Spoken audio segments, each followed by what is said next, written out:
오늘 마가복음 5장 1절부터 20절 이 말씀을 가지고 사망에서 생명으로 라는 제목으로 함께 은혜 나누고자 합니다.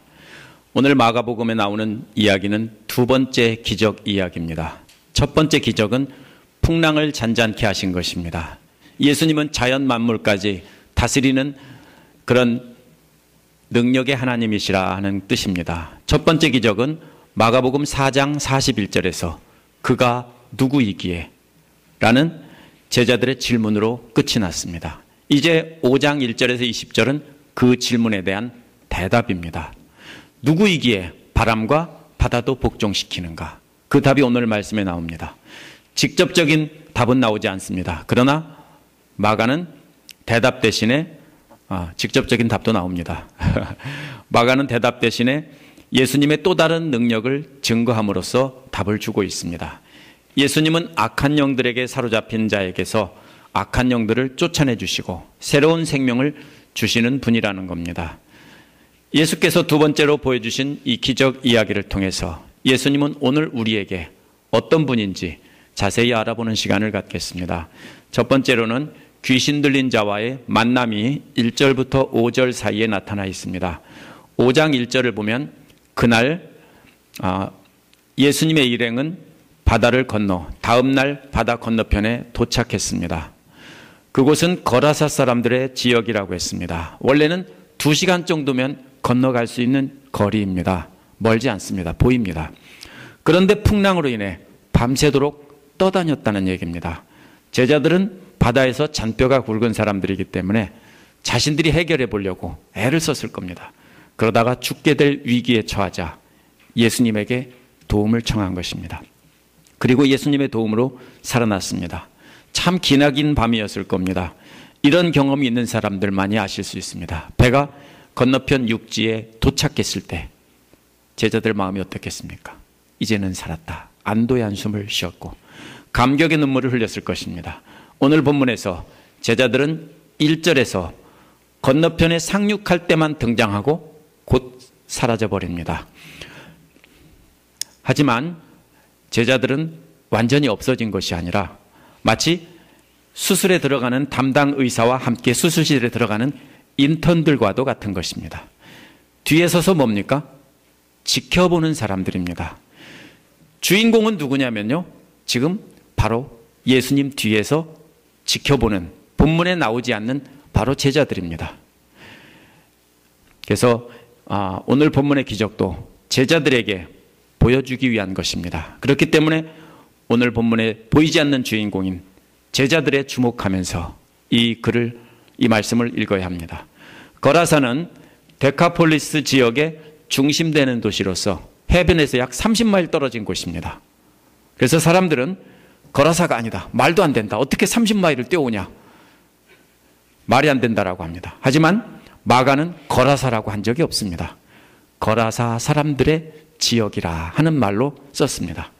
이 지역은 이스라엘 사람들이 왕래하지 않던 이방 지역입니다.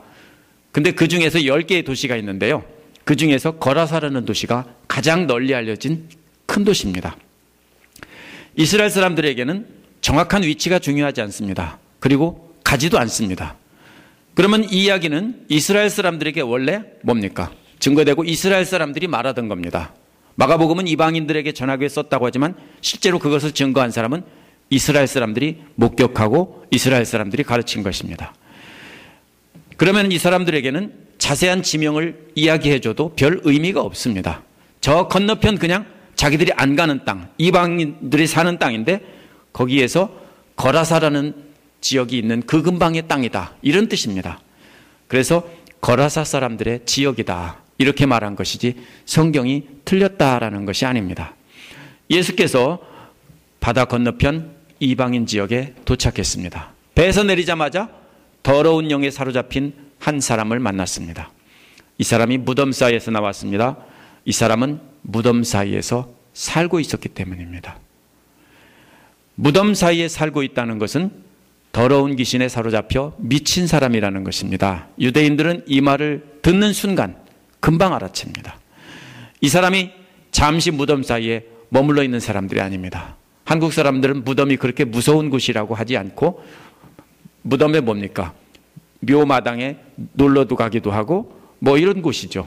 그렇지만 이 사람들은 유대인들에게는 절대로 아닙니다. 근처에도 안 가는 곳입니다. 가기만 하면 어떤 곳입니까? 부정한 곳입니다. 그래서 계속해서 이 사람은 무덤 사이에 머물면서 살고 있는데 무슨 뜻입니까?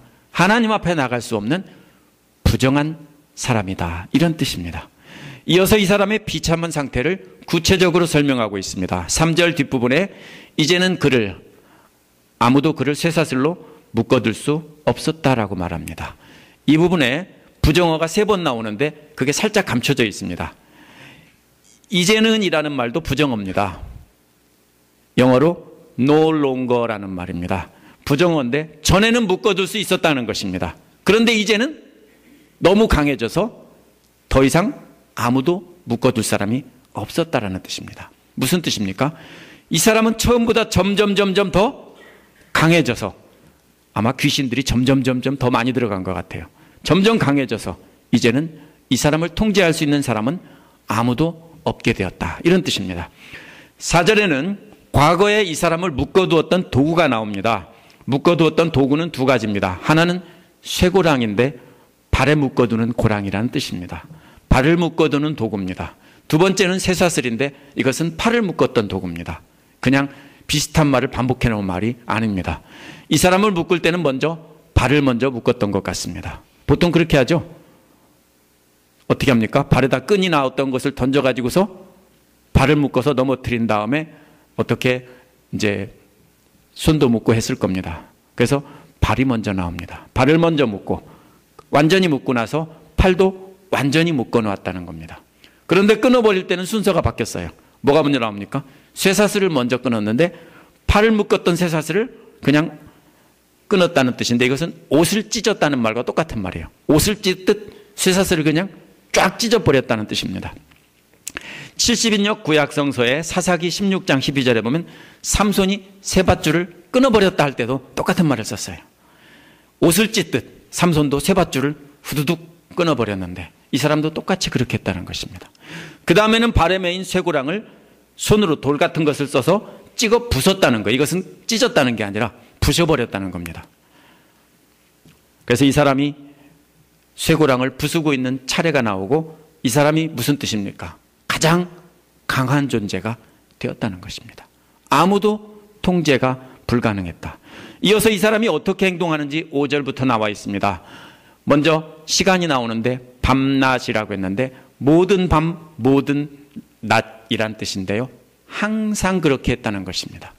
이어서 장소가 나옵니다. 활동하는 장소가 어디입니까? 무덤과 산입니다. 무덤은 어떤 곳입니까? 부정한 곳이고 산은 위험한 곳입니다. 오늘날은 산은 소풍 가는 곳이고 안식을 주는 곳이지만 옛날 그 당시의 사람들은 산은 무서운 들짐승이 사는 곳이고 언제 잡혀먹을지 모르는 그런 위험한 곳입니다. 그런 위험한 곳에 다니고 있는데 어떤 들짐승도 상할 수 없어요. 왜요? 엄청나게 강해요. 아무도 상대할 수 없어요. 그런 곳에서 하는 행동이 뭡니까? 이 사람은 계속해서 소리 지르며 자신을 찍어 몸을 자르고 있었다는 겁니다. 돌 같은 걸로 자신을 찍어가지고 손 자르고 발 자르고 막 이렇게 했다는 거예요. 소리 조그맣게 질렀겠습니까? 어떻겠어요? 상상이 되세요? 무덤 사이에 소리 꽥꽥 지르면서 자기가 자기 손이고 몸을 막 찍어서 자기 몸을 쪼개고 있는 거예요. 자른다는 뜻이에요. 이 사람이 이렇게 행동하는 것은 이 사람 자신이 아닙니다. 그 안에 있는 더러운 영들이 그렇게 하게 하는 것입니다. 이는 오늘날 구원을 기다리는 모든 피조물들의 축소판입니다. 오늘날 예수 그리스도를 알지 못하는 모든 세상 사람들의 모습이 이렇다라는 것이에요. 안 그런 것 같아요? 여러분 가족 중에도 예수 그리스도를 알지 못하는 사람은 다 이러한 상태에 있다라는 것입니다. 로마서 8장 22절에 보면 피조물들이 다 이제까지 함께 탄식하며 함께 고통을 겪고 있는 것을 우리가 아느니라 라고 했습니다. 예수 그리스도를 알지 못하는 사람들의 모습을 단적으로 보여주는 말씀입니다. 오늘날 예수 그리스도를 알지 못하는 사람들은 항상 부정하고 위험한 장소에서 소리 지르고 자신의 몸을 상하게 하며 살아갑니다. 그런데 자신들은 뭐라고 생각해요? 재밌는 장소에 간다고 생각하고 쾌락이 있는 장소에 간다고 생각하지만 사실은 자기 몸을 돌로 찍어서 쪼개는 것과 똑같은 행동입니다. 자기를 망가뜨리는 겁니다. 마약을 하고 술을 마시고 몸에 해로운 것을 하고 즐기면서 자기를 망가뜨리며 살아갑니다. 예수님을 알기 이전에는 여러분도 이 사람과 똑같은 모습이었을지도 모릅니다. 이것이 바로 예수님이 맞는 귀신 들린 사람의 모습인데 예수 그리스도를 알지 못하는 모든 사람들의 모습입니다. 두 번째로는 더러운 영들과의 만남이 6절부터 10절에 나옵니다. 예수님은 더러운 영을 사로잡힌 사람을 만났습니다. 하지만 그 사람에 대해서는 비참한 상태만 묘사했을 뿐입니다. 예수님이 그 사람을 만나서 상대한 것이 아닙니다. 예수님이 진짜 만나 상대한 것은 그 사람을 사로잡고 있는 영입니다. 더러운 영이에요. 예수님은 그 사람에게 말씀하신 게 아니라 더러운 영에게 말씀하셨어요. 6절에 보면 더러운 영은 멀리서 예수님을 보고 달려왔습니다. 그리고 예수님 앞에 엎드렸습니다. 왜 멀리서 알아보고 달려왔을까요? 오늘날 어떤 경우에 이렇게 달려와서 엎드릴까요? 만약 어느 회사 사장이 멀리서 오고 있는 모습을 본다면 그 회사 사원이라면 달려가서 인사를 하지 않겠습니까?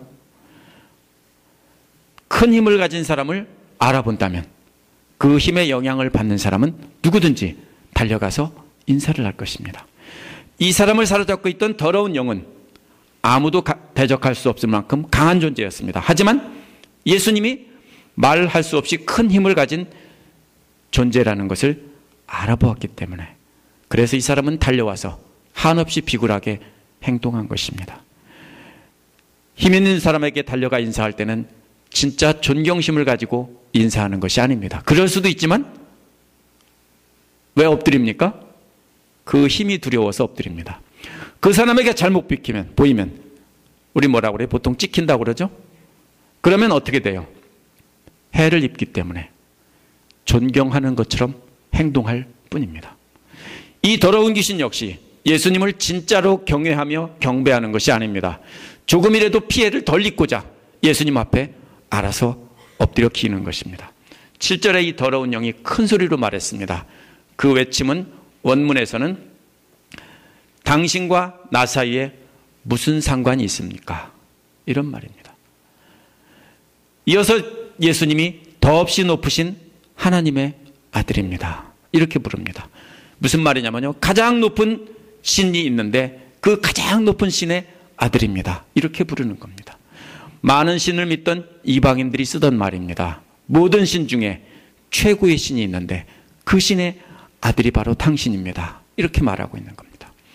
그런데 이 말은 예수께서 이미 더러운 영에게 나가라고 했다는 것을 나타냅니다. 방어 차원에서 하는 말이에요. 예수님이 이미 말했어요. 나가라. 마가는 이 부분에서 예수님이 말씀하신 것을 먼저 쓰지 않고 생략한 겁니다. 하지만 감추려고 생략한 것이 아니라 예수님의 궁극적인 승리를 강조하려는 겁니다. 예수님이 더러운 영이 이미 예수님께 굴복했다라는 것을 강조하기 위해서 이 말을 먼저 쓴 겁니다. 그리고 그 뒤에 뭐라고 나옵니까? 해설이 나옵니다.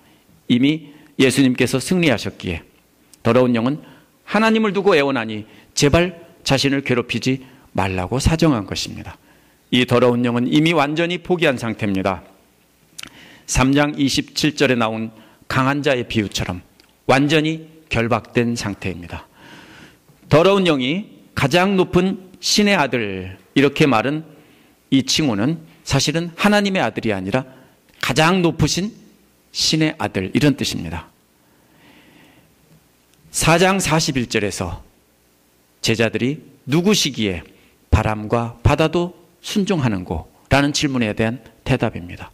더러운 영조차 예수님이 누구인지 분명히 알고 있는데 놀라운 가르침과 기적을 목격한 제자들은 아직도 예수님이 누구인지 분명히 모르고 있다라는 것을 간접적으로 나타내는 것입니다. 9절에서 예수님은 내 이름이 무엇이냐라고 물었습니다. 더러운 영은 이미 예수님이 누군지 알고 있어요. 근데 거꾸로 예수님이 더러운 영의 이름을 몰라서 물어볼까요? 좀 이상하죠. 왜 물어봐요? 다 알 텐데.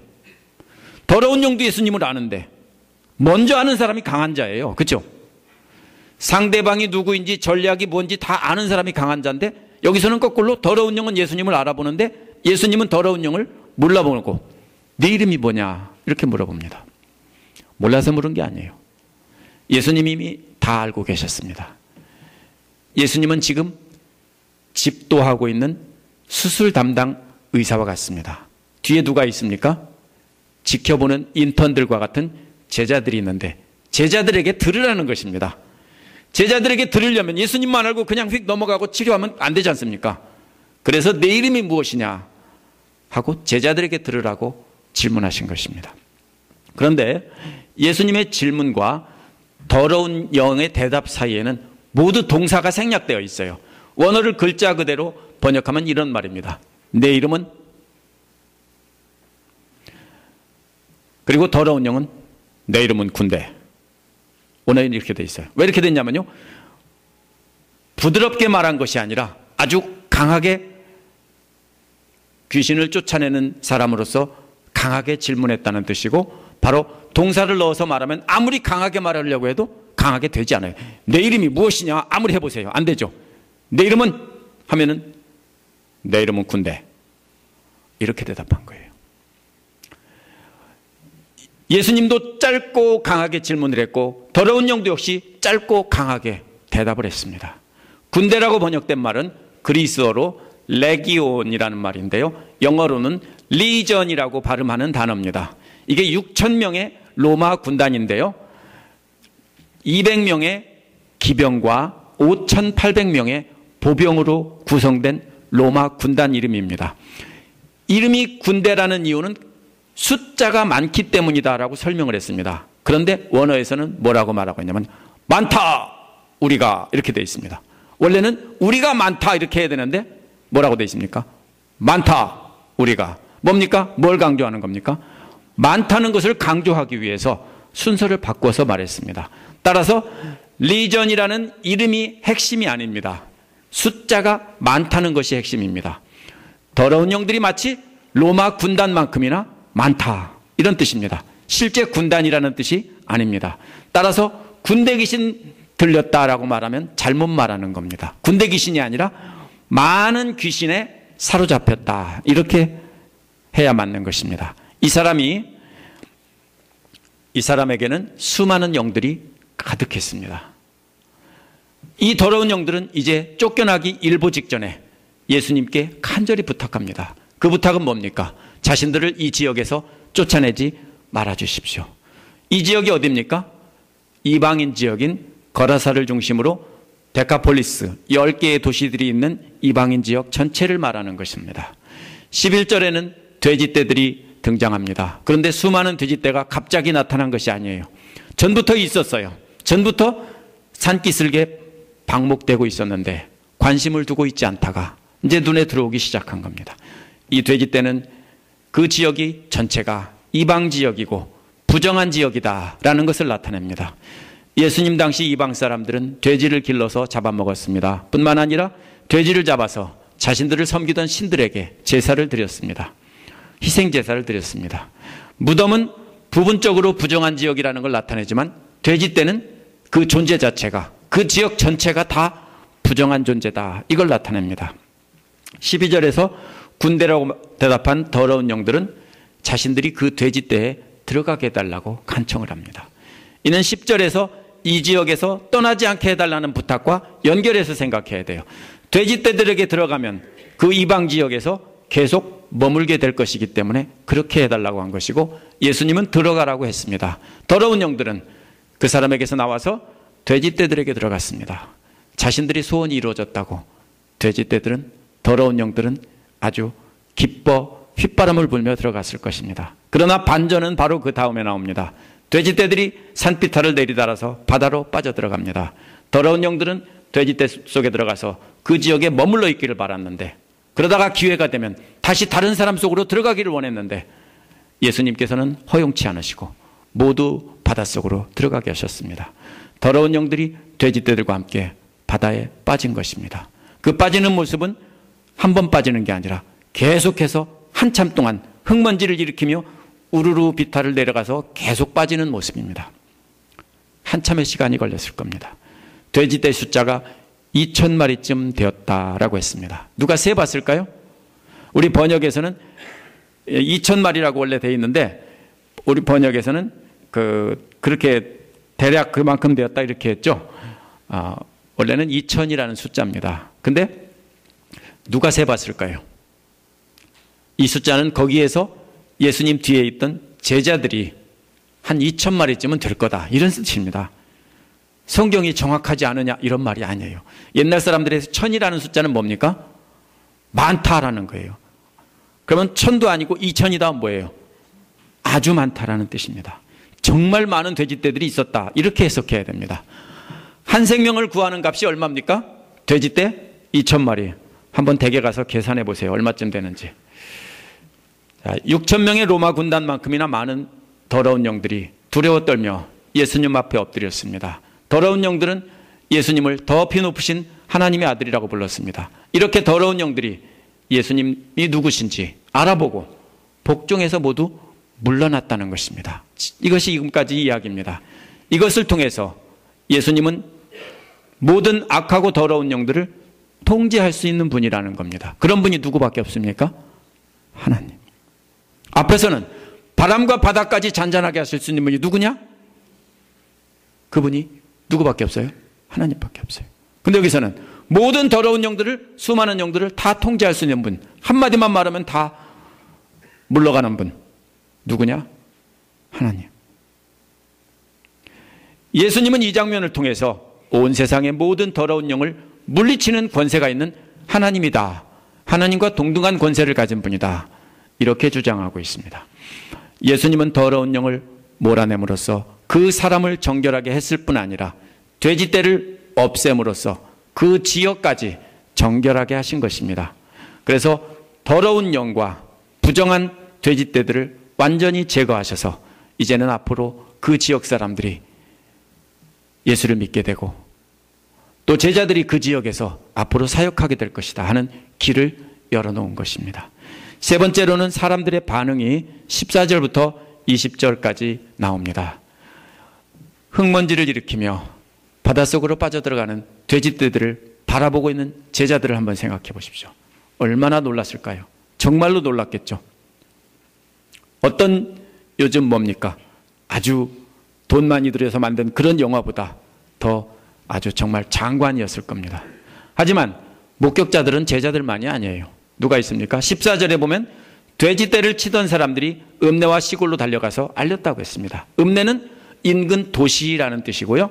시골은 그 주변 지역입니다. 대부분 읍내는 뭡니까? 성이나 이런 걸로 둘러싸여져 있는 그 도시고요. 시골은 그냥 열려있는 공간입니다. 무슨 얘기예요 그러면요? 그 인근 지역 다라는 뜻이에요. 인근 지역 모든 사람에게 다 가서 알렸다는 것입니다. 이 말을 듣고 사람들은 확인하기 위해서 몰려왔습니다. 그들은 와서 예수께 와서 귀신 들린 사람을 보았습니다. 그런데 앞에서 묘사된 것과는 완전히 다르게 변화되었어요. 이 사람은 전에는 소리 지르며 뛰어다녔는데 이제는 바르게 앉아 있습니다.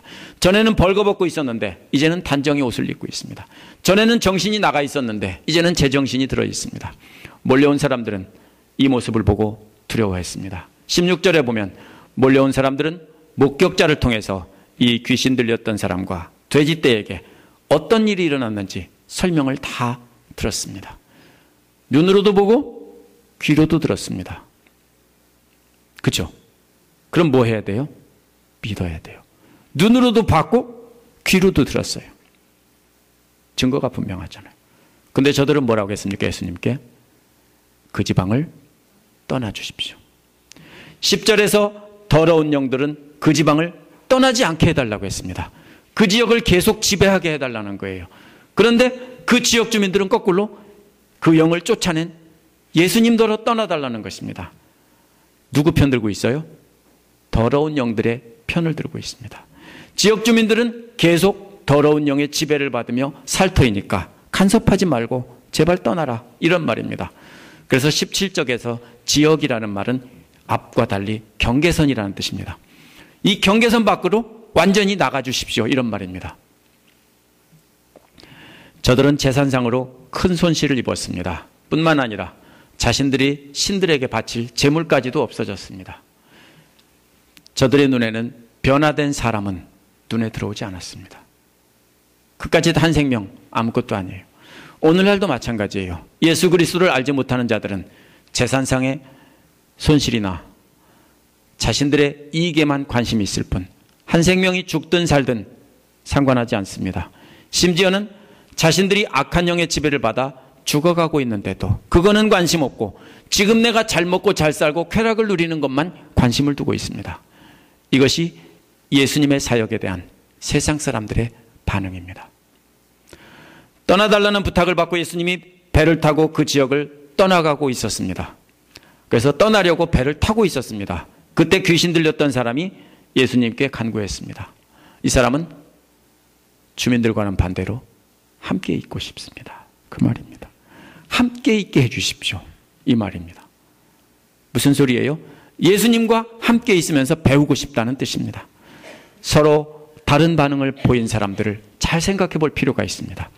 돼지떼들을 돌보던 사람들이요, 모든 과정을 다 봤습니다. 그 지역 주민들은 변화된 사람도 봤고 모든 일에 대해서 다 들었습니다. 하지만 듣고 보고 다 했는데 예수님과 함께 있겠다는 사람이 없었습니다. 대신에 예수님께 떠나달라고 부탁했습니다. 하지만 예수님의 기적을 직접 체험한 이 사람은 예수님과 함께 있게 해달라고, 예수님 뒤에 서 있는 저 제자들 무리 속에 나도 거기 있게 해달라고 이렇게 부탁을 한 겁니다. 오늘날도 예수님의 놀라운 역사에 대해서 반응은 이렇게 다릅니다. 기적을 체험했다고 변화되는 것이 아닙니다. 그저 구경꾼처럼 본 사람들은 눈으로 다 보고 귀로 다 듣고 그러고도 예수님과 함께 교제하고 싶어 하지 않습니다. 그러나 예수님을 개인적으로 만나고 예수님을 통해서 직접 보고 들으며 배운 사람들은 예수님과 함께 있고 싶어 하는 것입니다. 예수님은 더러운 귀신 들렸던 자가 따라오는 것을 허락지 않으셨습니다. 대신 두 가지 명령을 했습니다. 첫째 명령은 내 집으로 가족에게로 가라 하는 것입니다. 원어를 직역하면 내 집 안으로, 내 사람들에게로, 이런 말입니다. 가족이라는 말은 없습니다. 내 집 안으로, 내 사람들에게로. 이 말은 가족에게 가라는 말로 해석할 수 있지만 내 집 안으로라는 말이 가족이라면 내 사람들에게라는 말은 가족을 넘어서 그 이웃으로 해석할 수 있습니다. 따라서 그 너머 내 가족과 그 너머 주변에 있는 이웃들에게로 가라, 이런 말로 해석할 수 있습니다. 두 번째 명령은 이야기하라는 것인데요, 큰 소리로 선포하라는 겁니다. 선포할 내용은 하나처럼 되어 있지만 또 두 가지입니다.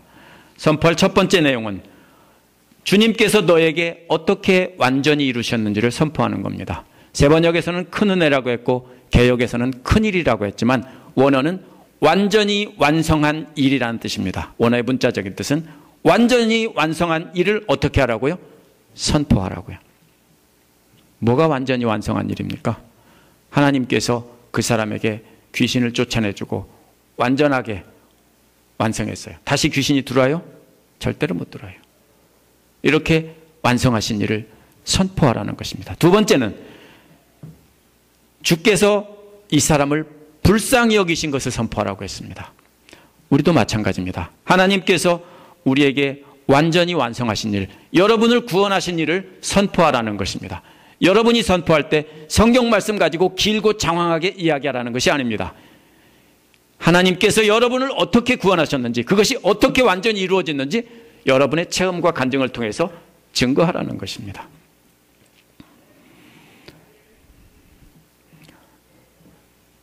또 우리는 바로 예수 그리스도를 통해서 우리도 완전히 구원하셨기 때문입니다.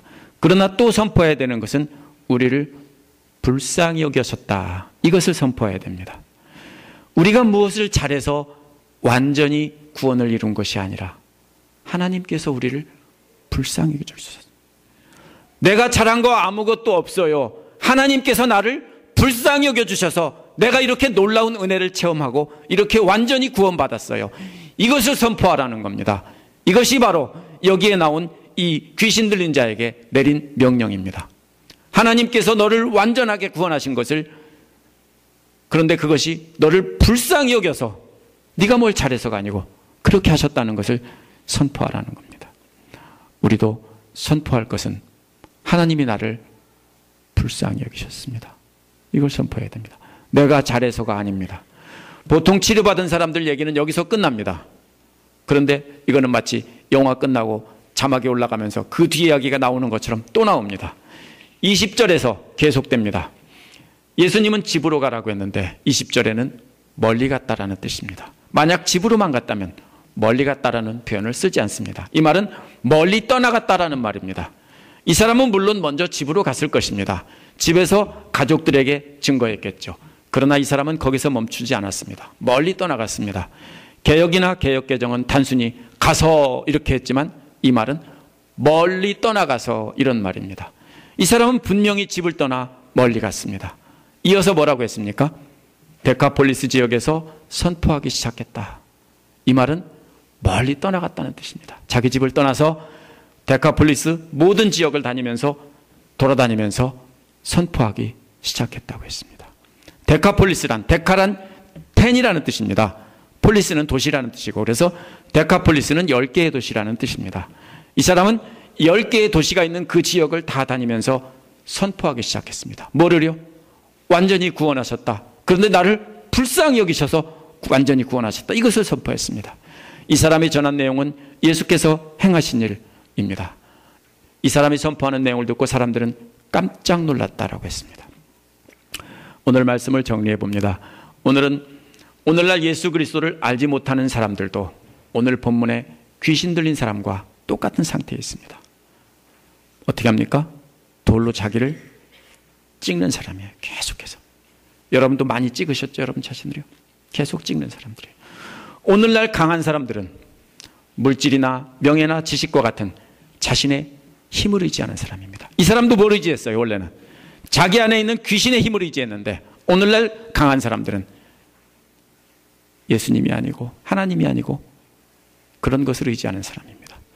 만약 오늘날 강한 자들 안에 예수 그리스도가 있다면 그러한 힘을 가진 것은 좋은 일이고 축복입니다. 그러나 그 안에 예수 그리스도가 없다면 오늘 본문에 나온 아무도 당할 수 없을 만큼 센 귀신 들린 상태와 똑같은 사람입니다. 강하다고 할수록, 자신의 가진 힘이 세다고 할수록 더 뭡니까? 아무도 상종 못할 그런 비참한 상태입니다. 모두가 하나님 보시기에는 항상 더럽고 부정한 곳에서 살며 모두가 항상 쾌락을 추구하며 자기 자신을 망가뜨리며 살고 있습니다. 이들 모두 돌로 자기 손가락을 찍어 자르고 자기 발가락을 찍어 자르고 있는 사람들입니다. 이처럼 예수 그리스도를 알지 못하는 사람들이 의지하고 있는 강한 힘은 사실 아무것도 아닙니다. 예수 그리스도 앞에서는 완전히 멸망할 수밖에 없는 것입니다. 멀리서부터 납작 엎드려서 빌 수밖에 없는 존재들입니다. 오늘 본문에서 믿지 않는 사람들을 지배하던 악한 세력들은 깊은 바닷속으로 장소만 옮겼지 여전히 존재하고 있었어요. 하지만 마지막 날에는 멸망의 바다에 완전히 빠질 그런 존재들입니다. 그리스도를 알지 못하는 사람들은 자신들이 의지하는 힘이 튼튼한 밧줄인 줄 알지만 사실은 멸망에 빠지는 썩은 밧줄입니다. 오늘 본문에 두 종류의 사람이 나옵니다. 예수님과 함께 있으면서 배우고 싶어하는 사람입니다. 누굽니까? 제자들과 또 이 기적을 체험한 이 사람은 예수님과 함께 있고 싶어합니다. 다른 하나는 예수님과 함께 있는 것을 싫어하는 사람들입니다. 차이는 기적을 체험했거나 목격했기 때문이 아닙니다. 누가복음 17장 17절에서 예수께서는 10사람이 다 깨끗함을 받지 아니하였느냐. 10명의 문둥병자가 기적을 체험했는데 그 중에 한 명만 돌아왔습니다. 예수님이 뭐라고 했습니까? 그 9은 어디 있느냐. 여러분, 기적을 체험하면 예수 믿을 것 같습니까? 아니요. 목격하면? 아니요. 차이는 말씀을 듣거나 기적을 체험한 것에 있지 않습니다. 차이는 예수님 말씀을 듣고 배우려고 하는가? 아니면 듣지 않고 무시하는가? 그 차이 있습니다. 제자들은 예수님 말씀 듣고 이방 지역까지 따라왔습니다. 오기 싫은 데인데 예수님이 가자고 하니까 따라왔습니다. 귀신 들린 사람도 말씀 듣고 순종한 사람입니다. 그래서 예수님께 배우고 싶어 하던 사람입니다. 차이는 그겁니다. 예수님께 배우고 싶어 하느냐 아니면 듣기 싫어 귀 막느냐, 이 차이가 멸망할 사람과 구원받을 사람의 차이입니다. 본문의 핵심은 기적이 아닙니다. 예수님께서 한 생명을 불쌍히 여겨서 그 능력으로 사망에서 생명으로 옮겨주셨다는 것입니다. 따라서 오늘 우리도 본문을 통해서 사망에서 생명으로 옮겨지는 비결을 발견해야 됩니다. 요한복음 5장 24절에 보면 내 말을 듣고 또 나를 보내신 자를 이를 믿는 자는 영생을 얻었고 심판에 이르지 아니하나니 사망에서 생명으로 옮겼느니라 라고 했습니다. 따라서 사망에서 생명으로 옮겨지는 비결은 예수님 말씀을 듣고 예수님께 배워서 예수님을 보내신 이를 믿는 것입니다. 그렇다면 우리가 예수님 말씀을 듣고 있는지 안 듣고 있는지 어떻게 알 수 있습니까? 사도 요한은 똑같은 말을 더 뒤에 쓴 요한일서에서 말하고 있어요. 기준을 말해줬어요. 요한일서 3장 14절에 보면 우리는 형제를 사랑함으로 사망에서 생명으로 옮겨진 줄 알거니와 사랑하지 않는 자는 사망에 머물러 있느니라. 요한이 실수로 이렇게 쓴 게 아니에요. 요한은 그 사실을 목격했고 또 요한복음에서 그것을 증거했고 요한일서에서도 그렇게 말했어요. 어떻게 할 수 있는데? 예수님 말씀 듣고 있는지 안 듣고 있는지? 형제를 사랑함으로 사망에서 생명으로 들어간 줄 알거니와. 따라서 예수님 말씀을 듣고 있는지 안 듣고 있는지는 형제를 사랑하는지 아닌지입니다. 형제란 믿음의 형제를 말합니다. 형제를 내 몸과 같이 사랑하지 않는다면 아직 예수님 말씀을 듣고 있지 않는 것입니다. 예수님은 나에게 잘해주는 형제자매가를 사랑하라고 하지 않으셨습니다. 뭐라고 했습니까? 원수까지 사랑하라고 했습니다. 그래서 사도 요한은 요한일서 4장 20절에서 누구든지 하나님을 사랑하노라 하고 그 형제를 미워하면 이는 거짓말하는 자니 보는 바 형제를 사랑하지 아니하는 자가 보지 못하는 바 하나님을 사랑할 수 없다라고 했습니다. 사망에서 생명으로 옮겨지는 것은 기적을 체험하는 것이 아닙니다. 그 길은 예수님 말씀 듣고 예수님께 배워서 예수님 말씀대로 형제를 사랑하는 겁니다. 예수께서 우리를 죽기까지 사랑한 것처럼 그 형제를 그렇게 사랑하는 사람만이 자기를 돌로 찍는 것과 같은 멸망의 상태에서 영원한 생명을 소유한 존재로 옮겨지는 것입니다. 한번 생각해 보세요. 근데 아직도 나한테 조금 잘못했다고 앉기만 하면 비난하고 욕을 하면은 사랑하는 게 아니에요. 뭐라고 했어요? 요한이 거짓말하는 자니 그랬습니다. 먼저 예수님 말씀에 귀를 기울이셔야 됩니다. 그 다음에 말씀을 깊이 묵상하고 그분이 보여주신 사랑과 명령을 따라 형제자매를 사랑해야 합니다. 100% 사랑할 수는 없어요. 그러나 사랑하려고 애를 쓰는 것입니다. 주일날 예배 시간에 사랑해요, 축복해요 노래하고 말로 했다고 해서 사랑 다 한 거 아니에요. 말로는 누가 못해요. 먼저 남을 비방하는 일 먼저 멈추셔야 합니다. 사랑은 나를 욕하고 비방해도 인내하고 그 사랑을 덮어주는 것이라고 제 말이 아니라 고린도전서 13장에서 바울이 말한 것입니다. 그것이 사랑이에요. 인내하고 덮어주는 거예요. 누구를? 나를 욕하고 나를 해치는 원수를. 예수님 말씀 들으시기 바랍니다. 듣고 순종하시기 바랍니다. 그것이 사망에서 생명으로 옮겨지는 비결입니다. 그 비결은 예수 그리스도를 알지 못하는 죽어가는 불쌍한 이웃들에게 증거해야 되는 비결입니다. 그것이 바로 사망에서 생명으로 옮긴 자가 살아야 할 삶입니다. 우리 함께 기도하시겠습니다.